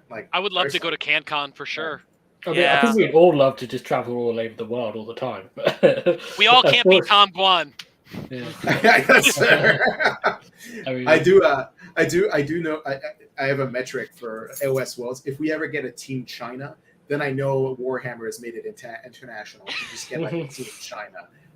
Then we're definitely everywhere now.